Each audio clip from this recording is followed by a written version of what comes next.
So, for about the past year or so, I've had this really consistent content consumption schedule where I would just get home right after school and, like, straight away I would go onto YouTube and find something interesting on the homepage, which usually turned out to be a Linus Tech Tips video or something. And I would watch that video as I did my homework. And this obviously made me less efficient at doing the work. One thing that I noticed in reflection about doing this is how unintentional it is. I mean unintentional, retrospectively, how I would want to spend my time.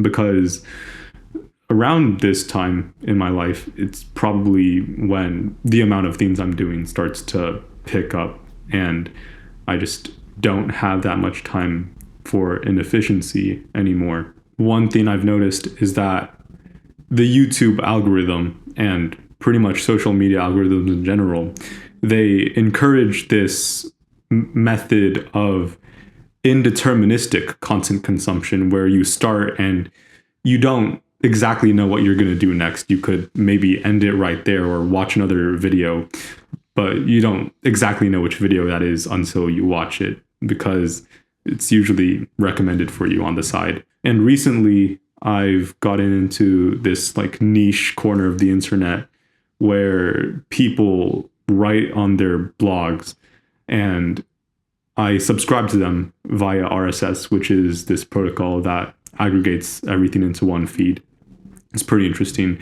I'd recommend you to look into it. But this method of content consumption makes it much higher of a friction experience to get into a new author, because you have to intentionally find a new writer, look at their writing, judge if you like that writing, and then manually input that into your RSS reader. Whereas on most algorithms, you just get recommended new creators. And the algorithm optimizes for the time you spend on the platform, not necessarily how satisfied you'd be with the content itself. So RSS and blog reading in general, I think, is more of a deterministic way to consume content. As for getting started with it, I think that's a pretty big hurdle today because RSS and blogs in general just aren't as big as they were 10 years ago. So one thing I found was Based.Academy, which has a list of technical creators. I think the Primeagen is on there, so it aggregates all of their content into one RSS feed, and you're able to follow that. As for the RSS readers, there are a lot of free ones out there. I personally use an offline terminal-based one called Rus. It's written in Rust, obviously. Every time I get onto Rus, I hit a key and it just sends a network request on command, so it's not polling while I'm offline. Overall, in general, something about the deterministic way of consuming content on the macroscopic scale for your life, it's probably going to be motivated by this desire to compartmentalize the amount of time you're spending watching content and time blocking, setting set times for doing set activities.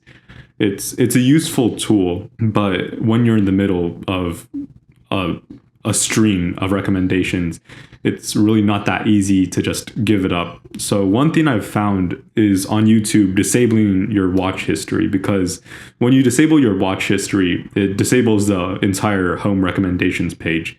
And yeah, essentially they don't build that fingerprint around you to recommend you those videos.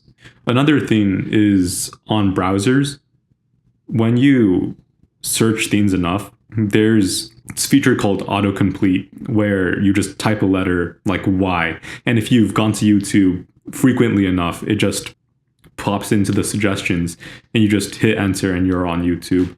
And I think that's also one thing that hinders consuming intentionally. So another thing you could do is just disabling search history on your browser so that you don't get these one keystroke access to websites. Yeah, that's about it. Thanks.